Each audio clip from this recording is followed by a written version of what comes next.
और उनके जो भक्त लोग हैं खुश होकर के वोट देंगे। जब उनका शव आया वहां से तो पूरी ताकत लगा दिया सरकार ने, केहू के वहां पहुंचे ना पावे ओकर अर्थी के कंधा देवे खातिर नक्का नक्का सील किया गया। आजमगढ़ का बॉर्डर, जौनपुर का बॉर्डर, मऊ का बॉर्डर, बलिया का बॉर्डर, बक्सर का बॉर्डर, यहां तक कि गाजीपुर में भी गंगा पे बना हुआ 3-3 चौपुल खुलवा दिया गया, केहू पहुंचे ना पावे। पूरा कस्बा में, पूरा एरिया में हर तरफ घेराबंदी, पुलिस पुलिस। मकसद यह था कि उनका शव आए तो परिजन लोग उसको ले जाकर के कफन दफन कर दें। लेकिन कुछ चमत्कार हुआ। कहा जाता है कि संसार में जो आया है सबको जाना है, लेकिन जब कोई चला जाता है तो उसकी अंतिम यात्रा जो होती है वही उसकी औकात की पहचान होती है कि उसने इस दुनिया में क्या कमाया है। मुख्तार का अंतिम यात्रा का नजारा, सरकार की आंखें फटी रह गई कि सारा रास्ता बंद है और सारा प्रतिबंध है, उसके बाद भी ये लाखों लोग कहां से आ गए, जैसे जमीन फट गई हो, निकल गए हो।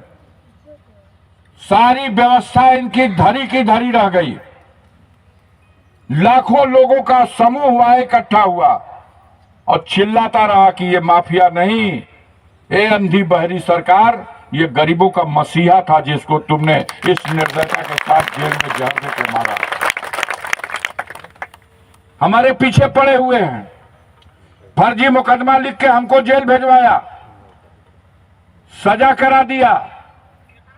लेकिन हम बाबा साहब भीमराव अंबेडकर को, उस संविधान को मानते हैं साथियों जिसमें हर व्यक्ति के लिए उसमें स्थान है, उसमें रोशनी है, उसमें रास्ता है।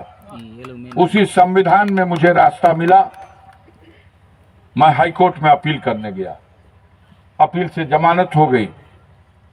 कहां सो कि अब चुनाव ना लड़ पाई, हाँ पदों खत्म हो गई, सजा याफ्ता हो गई ना। मैं सुप्रीम कोर्ट चला गया। बाबा साहब भीमराव अंबेडकर का मानने वाला हूं, उनके संविधान को मैं अपना सबसे पवित्र ग्रंथ मानता हूं। उसी संविधान के रास्ते से पहुंच गया।